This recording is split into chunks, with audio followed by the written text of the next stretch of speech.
Hi. I'm so tired, Brandon. And that's the intro. Welcome to the weekly Snapshot Playhouse podcast with me and Vicky. Hello. Hi there. Vicky's very tired. Yeah, I do a lot of work for free. I don't know why. I don't know why either. Less money for hot wings. I know, I really want to. I got a Wells Fargo alert today saying I had $0 in my account. I got that a while ago. In one of my accounts, I've got a saving and a checking. I had zero in savings. I had zero in my checkings account, and I don't want to touch my savings anymore. I hate.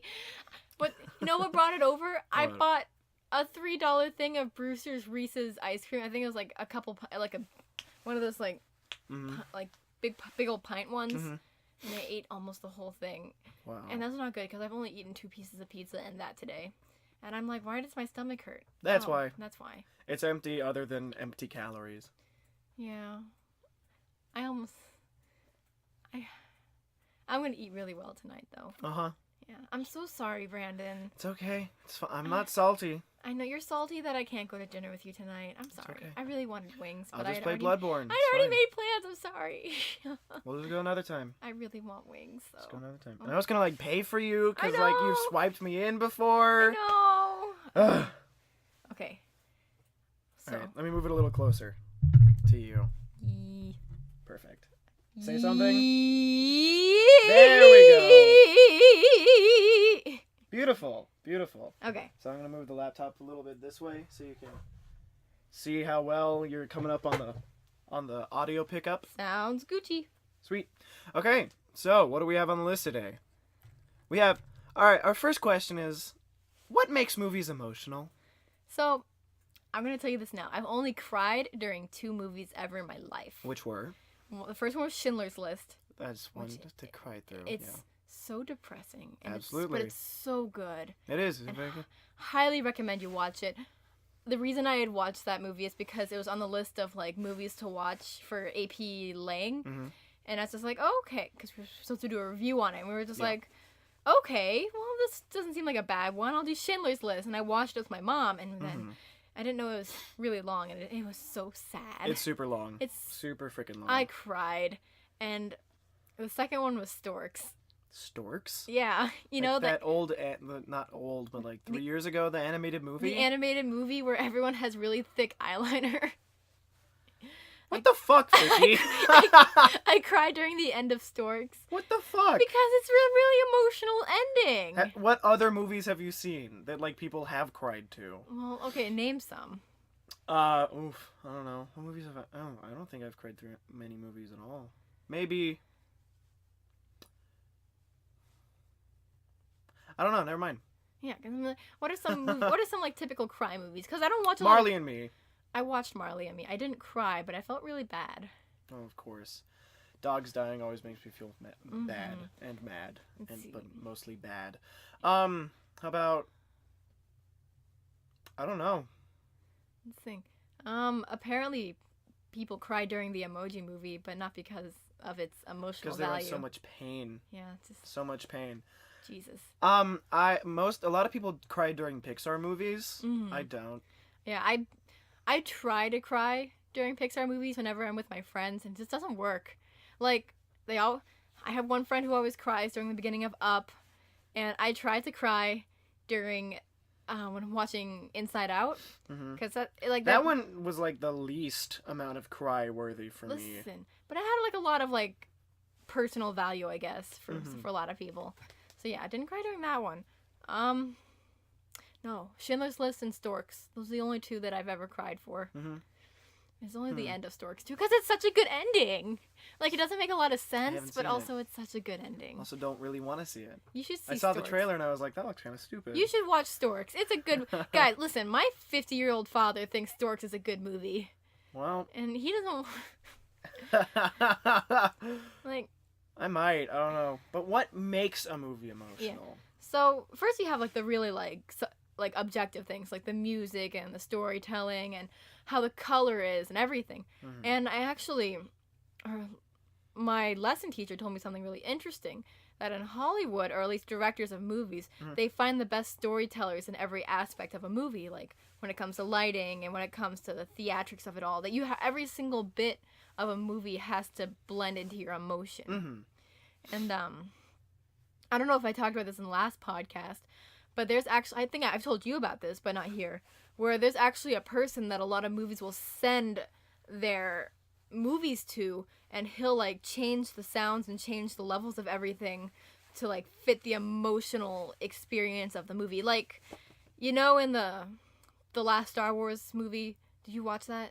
The Last Jedi? Yeah. I did not watch it. Okay, well there's a part where it feels like Kylo Ren really is gonna switch to the actually no, let me do a different thing.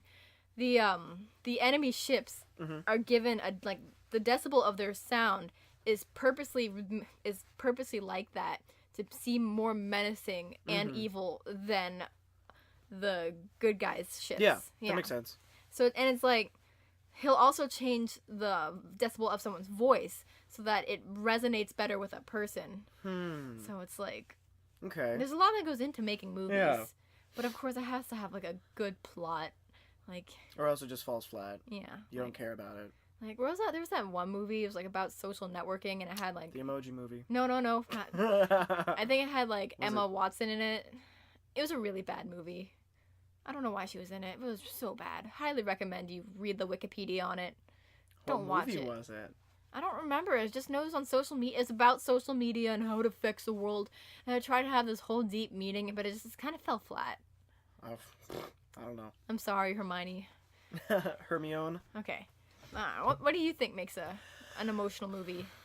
Well, it has to have good characters that you actually care about, and it has to have something in the story that makes the characters face some sort of strife or something that you can relate to in the plot.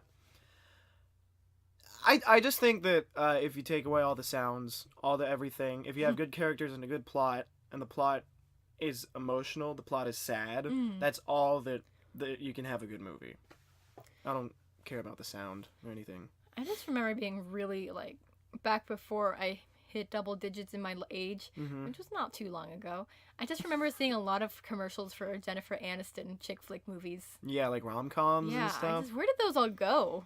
I just remember seeing Jennifer Aniston, like, everywhere. I think they're just hidden. They're under the rug. Nobody wants to talk about them anymore. I hope Jennifer's okay. I think she is. She's like 50-something, but she looks like she's 30. She's still doing like those Dove commercials or whatever? Yeah. All right. We're sponsored by Dove? No, nope. we're not. No. We're not. But we'd like to be. Yeah, Dove. Wash your skin with it. What's your favorite bookie, Vic? Vicky book? What? Vicky. What's your favorite book? My favorite book? Okay. There's this really good book called The Summer I Wasn't Me. And it's basically a book about a girl that goes to a conversion camp. Oh. Yeah, and it's basically, it tells you all the stuff that happens inside that camp and her journey to like self-worth and like her mother's. Was that me? Yeah. Sorry. Maybe? I think it was.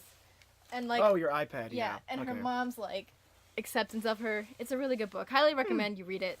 What is it called? The Summers of Spring? The Summer I Wasn't Myself? The Summer I Wasn't Me, no. The Summers of Spring. What the fuck, Brandon? What's your favorite book, Brandon? My favorite book, it's a toss-up. They're both books I had to read during high school.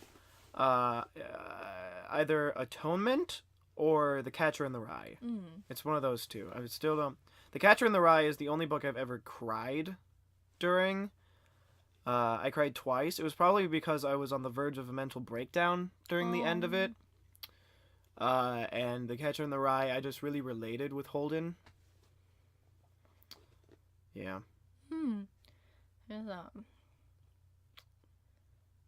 can't remember the book anymore, but... Was it the Emoji Movie? Off. Hey, Vicky! What's your least favorite candy? Okay, And why? Why is it your least favorite? I have some pretty salty... Okay, so listen. Listen. I'm listening. Gummies. What about them? They shouldn't be too gelatinous, right? Like a gummy bear, it still has a thick texture. It like fights back a little bit. I guess, but it's thick. Yeah. It's like you bite it and it feels fine. And But you have some other candies, like, you know, like the Jolly Rancher gummies. They're just too gelatinous. Mm-hmm. Like, maybe they would be fine if they didn't have sour on them. That's another thing. I don't think it's really hard to get gelatin and sour to taste good together. Mm-hmm. Like, sour gummies, I can only, like, I can stand them. I like them sometimes, but typically no. Like, if it's going to be a sour gummy, the gummy's going to typically be really thin, like a Nerd's Rope or like those sour straws, but I don't like sour gummy. Yeah. Or like too gelatinous of gummy. Mm-hmm. And I hate it. So you don't like Sour Patch? I like Sour Patch because the sour... No, listen. Because the Sour Patch, the reason... I don't like it when it's too gelatinous and it's like got the sour on it. Okay. A Sour Patch Kid is still a thick, harder gelatin texture, you know? Yeah. Or when you bite into it, it's just...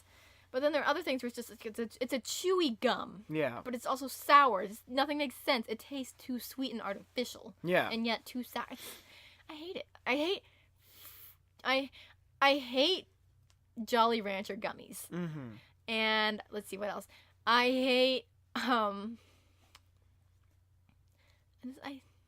can't get behind that. What about Gushers? I like Gushers. Yeah, everybody likes Gushers. Because again, that's like a it's like a thick, hard It's gummy. thicker, yeah. Whoa! Ooh, oh sorry. My! Wow, look at that. Oh. Sorry, that was the chair. Sounded like an elephant. Yeah. What's your least favorite candy and why, Brandon? Well, candy corn. That's fair. Candy corn is absolutely disgusting. It's a filler candy. It is the worst candy. It's a boring flavor. Whenever I eat it, it's like hard and soft at the same time. Like it's like you can hold it, but if you bend it, you can bend it. It's so weird. I don't like it. It's like it falls into the uncanny valley for me. It's like it shouldn't be what it is, but it is, and it's horrible. It's too many things. Yeah, it's not good. I don't like it. It's too many things, but it's also too boring. It's just, it's weird. I don't like it. You know, I don't really like raw marshmallow. Understand? Do you like it on s'mores? I like s'mores because it's like a cooked marshmallow. Yeah. It's not a raw one, but I don't like Peeps. I don't like. No, those are gross. Yeah. Those are gross. I mean, like, I know a lot of people like them, and they sell a lot, but, like, They do. I can't get behind, like, sugary marshmallow or just raw marshmallow. No. It's too sweet. It's too, like, again, with, like, the gelatinous thing. Yeah, it is a little too gelatinous. It's weird. It's weird. It's not, like, Jell-O, but it's, like, a firm weirdness. It's not hard, but it's weird. It feels like it's not supposed to be, like, a Newtonian thing. Yeah, it's hard to describe think of a marshmallow, viewer. Picture it in your head. I'm picturing it. I was gonna end it there. Okay. Just leave you with a picture of a marshmallow in your brain. It's just the marshmallow's gotta have a thick crisp, or it's gonna, if it's gonna be in my cocoa, they have to really small marshmallows so that they like melt some, and they're kind of crunchy too. Mm-hmm. Like I like in Lucky Charms. Mm-hmm. I sometimes just eat the marshmallows, but I don't like those really that much either. I'd never choose Lucky Charms over like. Cinnamon Toast Crunch. Do those even count as marshmallows? I think so. Are they made out of horse gelatin? Because that's what gelatin is. It's like horse bones. Huh. Yeah. Yeah, viewer. Horse. Ew. Go vegan. Go vegan. Don't go vegan. Don't go vegan. Eat a steak. Eat a fucking steak, you pansy. Like, I respect vegetarianism. Because at least like, you're still getting, like, your full stuff. But veganism? Can't use anything with animals? Like, cows want to be milked, I'm sure, and... They'll explode. Scientific. Sheep want to be sheared, That is true. They'll die if they don't. Yeah, did you hear about that one sheep that... Named Shrek? Yeah. Wait, was it named Shrek? It was named Shrek. And so much wool it was gonna die. It got lost. Oh, God, it was scary. Mm-hmm. Scary shit. And then chickens... actually are not supposed to lay eggs as often as they do. Yeah, that's true. Like, that's true. Because that's, like, that's, like, basically them having their period every day. Yeah. They're, like, I think it was, like, in China where they discovered that when you, like, during, like, a period where there was a lot of bamboo rice on the ground and everything, a bunch of chickens would show up and they would, like, start laying a lot of eggs. Mm-hmm. So, when they discovered this, they started domesticating chickens and like, feeding them like that regularly so that they would lay eggs like all the time. And that's why we have so many eggs. But, it's too late to change that. Eat the eggs. It's a little late. Yeah. Don't let them rot. Just eat them. Mm-hmm. And also, don't... Just because eggs are past the expiration date doesn't mean they're bad. If you want to see if an egg is rotten or not, put it in a glass of water. I think it's like it'll float if it's rotten or something, and it'll go to the bottom if it's fine. Or the other way around. Well, just check online. Check. Yeah, don't listen to us, but keep listening to us until we're done. Okay. Hey, Vicky. This one was one of your questions. Who invented the Bitmoji? I don't know. What kind of person do you think it was like a single person who had the idea, or do you think it was like a company or I don't probably a company. You know what, we're gonna look it up, okay? All right, yeah. I got my iPad here. Go ahead. My iPad mini, or not mini, but go ahead and make some quick adjustments, just so it's a little more. There we go. Perfect. Probably perfect. I don't know. And while Vicky's looking that up, I want to just say we aren't in a dorm room anymore. We are in a practice room. Yay! Yeah, we commandeered the practice room that doesn't have a piano. So we're not taking up anybody's free time.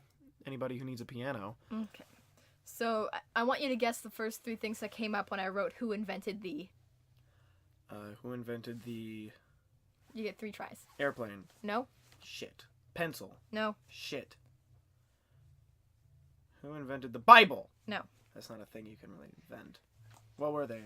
The internet, light bulb, and cotton gin, which was Eli Whitney. Be it not for the cotton gin, slavery might have died out sooner than it did. I hate that you dabbed after you said Eli Whitney. So who made the Bitmoji? Oh, yeah. I hate everything. Who invented the Bitmoji? Jacob Blackstock. Blackstock? Yeah. So is he one person? I guess the inside, I guess. Bitstrip CEO interview about Bitmoji and turning people into emojis. So here's Forbes.com. Please sponsor us. Yeah, Forbes. Hit us up. We got 17 views on the last one. Wow. 2 of those were me, though. Oh. Well, remember in the last one where I was peeking the entire time? Yeah. And it was just horrible? I'm sorry. Good times. Yeah. Maybe we'll hit 20 views this time. Maybe. Wow. I think we've got 21 subscribers. Woo! I'm one of them, though. I'm also one of them. Okay. So 2016 is the year of the Bitmoji. People are using these adorable avatars to communicate everywhere. Okay. So this week, it was invented by a 40-year-old Toronto-based founder and CEO, Ba Blackstock. Ba? B-A is his first name? Ba? Let me see. All right. Ba? Ba? Blackstock. Ba Blackstock. Blackstock. I wonder if that's a mistake. Might be. Because what did it say when you looked it up? Did it say he was his name was Jacob? It was Brandon. Brandon? Yeah. That's my name. Wait, is it Brandon? Yeah. Yeah, you're Brandon. Hey, I'm Brandon. Kelly Clarkson felt asexual until she met Brandon Blackstock. What the fuck? What? I think this is a different person. Yeah. Let's look. I think this might be a fruitless venture. Jacob Blackstock. What things were Bitmojis used for other than Snapchat way back when?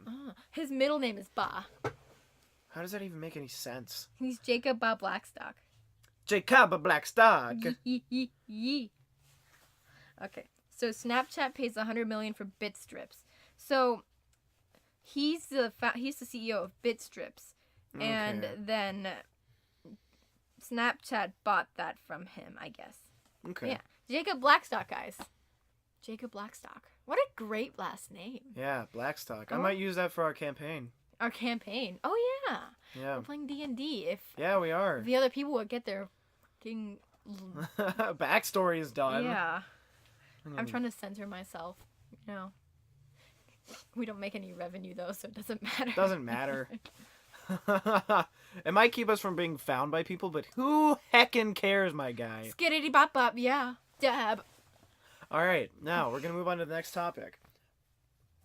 What's the next topic? Have you ever seen those Paul Blart memes? I have. They're the best freaking memes in the whole world, I swear. They're incredible. Paul Cart Blart Mall. Yeah! Paul Blart Flesh Mall. Stop! I'm gonna leave. Paul Ball Ball Call. I hate you. Oh, those are good memes. So what was the question though? Paul Blart. This is It just says Paul Blart. Okay. What do you think about it? Well, I enjoyed the first movie. Mm-hmm. I did too. A lot of people were like, "This is a fucking stupid movie." Well, yeah, it's stupid, but if you can enjoy it, then you enjoy it. It was a fucking stupid movie, but it was still an enjoyable movie. Yeah, it was. Yeah, I didn't watch the second one though. I did. Don't watch it. I figured it was like gonna be bad since Disney was like, I don't know. Don't watch it. Advertising it. Don't watch it. Mm. It's bad. It's bad. Who's the actor for Paul Blart? Who's Paul Blart? Let's look it up. Ron Perlman. I'm just kidding. He's Hellboy. Okay. Paul Blart, who plays Jason Sudeikis. Kevin James. Kevin James. That's his name. Wow, Kevin James. I feel like Kevin James is has the kind of face that you see on a lot of men, and you mistake a lot of people for Kevin James. That is exactly who he is. Like, I'm gonna say, let's see. And his face is a good face for a mustache. Mm-hmm. Like, it's not like a creepy mustache face. It's just his face fits a mustache. Yeah, like I don't know if that's a good thing or a bad thing. Look at all these pictures of Kevin James. He looks like the kind of guy that like judges you in secret. Yeah. Like, you're not good enough to date his daughter. No. I'm not good enough to date his daughter. I'm not good Is that enough his to date wife? him. Hold on. I gotta look up his wife. That might be. Dang. Oh, she's a very pretty lady. This is true. Mm-hmm. He's a pretty handsome dude. He's just a thick dude. Yeah, he is. He's big. He's a thick dude. You know who I get told I look kind of like? Whom? Mark Ruffalo. Let's look at Mark Ruffalo. What is he? Bruce Banner. Ah. In the newest Avengers. I see that. I don't know why. Let's see. But people are like, "Yeah, Callie, you look like Mark Ruffalo." Kinda. You don't have as big of a forehead. No. And Which is a good thing. And you don't have like the really sharp pentagonal chin. Like it comes like an edge. Look at that. Yeah. If only I had a good strong jawline.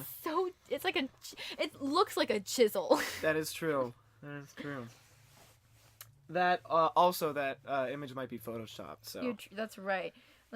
I know did you know Ben Affleck's teeth are like misaligned? I think it's Ben Affleck. Tom Cruise. Tom Cruise, yeah. He's got the one tooth in the middle, The so it's all weird and stuff.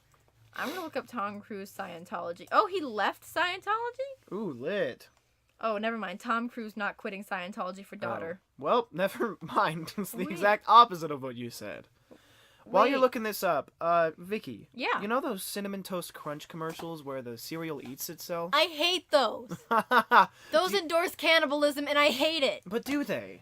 Yes. Listen, imagine living. I'm sorry. I thought the door. I'm going crazy. Yeah, you are. You should go to sleep, but you're not.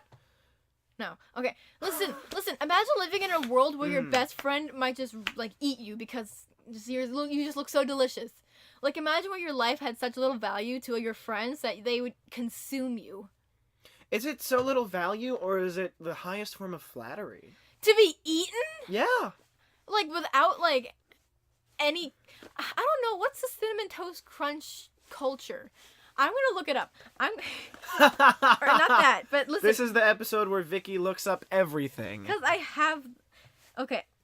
I'm gonna look up Cinnamon Toast Crunch endorses cannibalism. Mm-hmm. Sure. Go ahead. Cinnamon Toast Crunch, cannibalism, and gender. They're not really like... Okay, hold on. Let me keep reading the things. Okay, go ahead. In case you haven't noticed, Cinnamon Toast Crunch's mascots are murderous cannibals.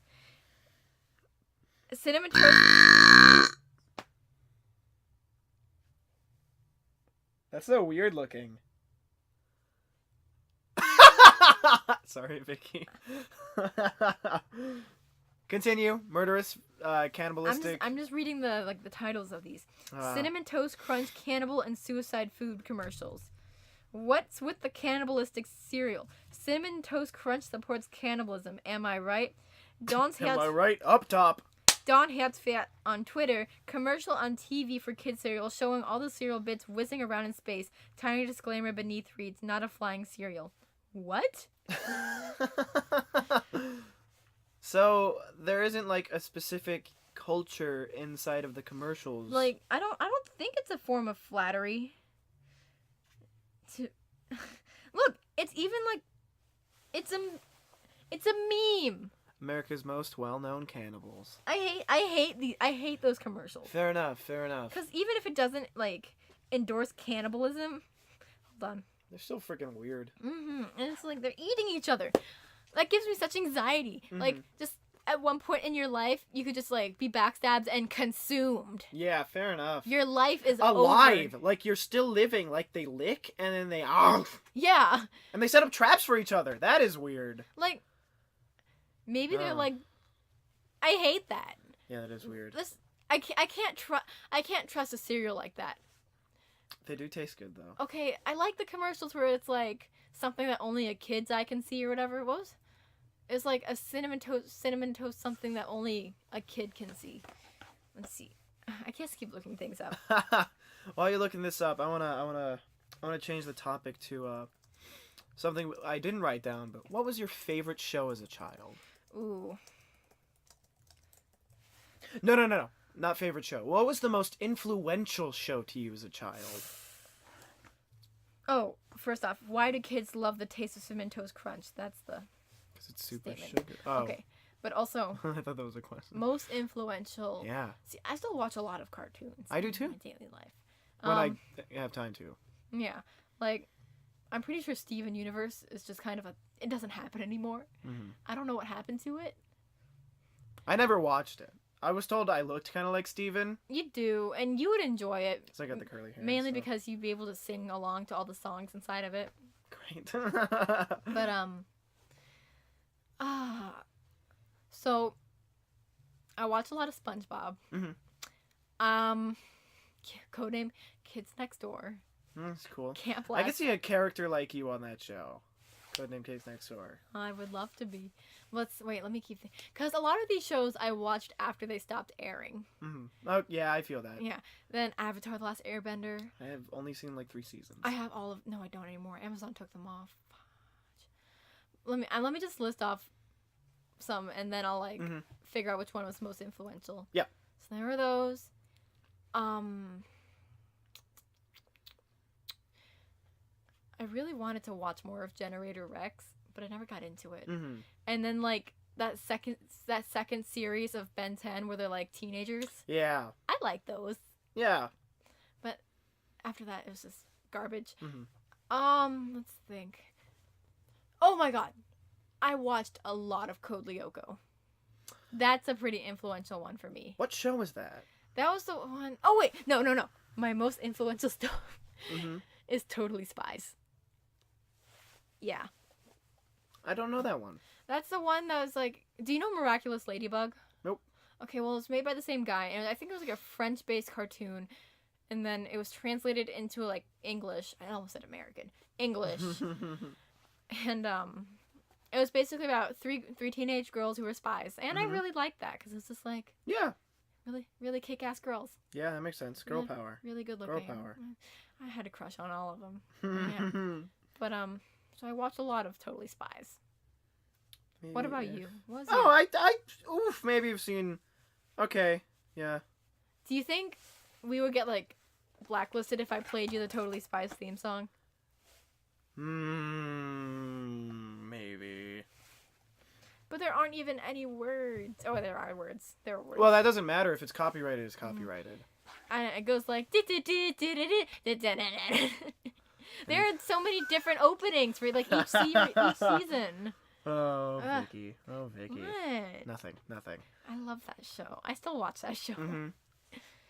I want to say that for me, the most influential cartoon isn't really a cartoon. It's an anime, but it was on Cartoon Network a while back, and it's called Bobo Bo. On Cartoon Network? Yes, Really? that is where I watched it. It's literally it.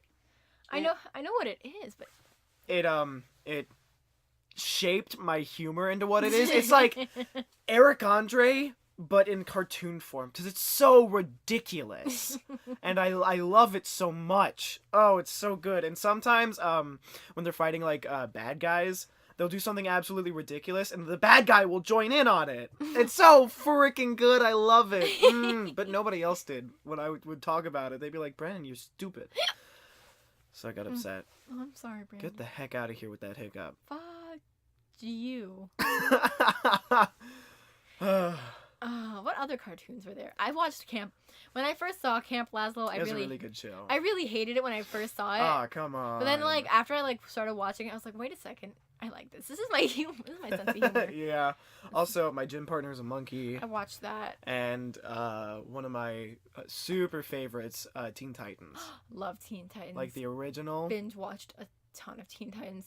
Foster's Home. Foster's Home is very good. Do you know Butch Hartman's leaving Nickelodeon? I did. I saw that. Yeah. He did a lot of stuff. Yeah. Let's see. There's like Danny Phantom, and then there's Fairly Odd Parents, and there's Tough Puppy, and then Bunsen is a Beast or whatever that was. Mm-hmm. Which I didn't watch that one because I'm old now. I don't know. It wasn't like it wasn't my taste of cartoon. I guess. Wasn't your cup of tea. No, but I'm excited to see his new ventures. Whatever he's doing. I'm excited to see him like blossom out, try out new things, and I'm glad it wasn't like a scandal why he left. It Yeah. was just like, I'm leaving. 20 years is a long time. Butch Hartman is a God-loving and good soul. I love Butch Hartman. Let's see. And then, is it true that Tom Kenny has cancer? I don't know. Like I heard that somewhere, but that also might have just been a dream. Maybe. Let's look it up. Did you watch the? Every time. I'm sorry. Every time. Did you watch the My mic is dirty. season 6 of Samurai Jack? Like the newest one? Yeah. No, I have not. You should. Tom Kenny says the word penis. Oh wow! It's, Wow, it's that's great. crazy. It's great. I really need to start watching the new Samurai Jack. Okay. I wonder if it's probably not on Netflix. Probably gonna have to watch it on like Daily Motion or something. Okay. Let's see. Does Tom. I love Tom Kenny. He's very good at what he does. Very, very good. Like, did you ever hear his interview about where he found the voice of SpongeBob? I did not. So he found the voice of SpongeBob when he went to a live ad advertising thing where he was gonna go, I don't know. Basically, he used to do like acting, and he's like he hated it, and so he was going to a commercial, like, what's it called? Audition. Yeah, that one. There we go. And he hears this midget, and the midget sounds like SpongeBob, but I highly recommend that you listen to the interview. I probably will. Can you link it into the Can you like? Yeah, I can link it into the description. Put it in the eye. Yeah. Okay. Yeah. I'll try to do that. Like right at this point, at the 33-minute 29-second mark. Yeah. Well, I've been going for a hot minute. Yeah, this is one of the longer. Well, this is the longest one because there's only been 2. Yeah, I feel like I've been talking a lot. Yeah. Sorry, Brandon. Don't do that. Someone told me that I flare my nostrils really wide. Wow! Holy shit! That was a lot. Yeah, they're like, it's like a full circle of nostril. Yeah, that's wild. Yeah. You can breathe a lot.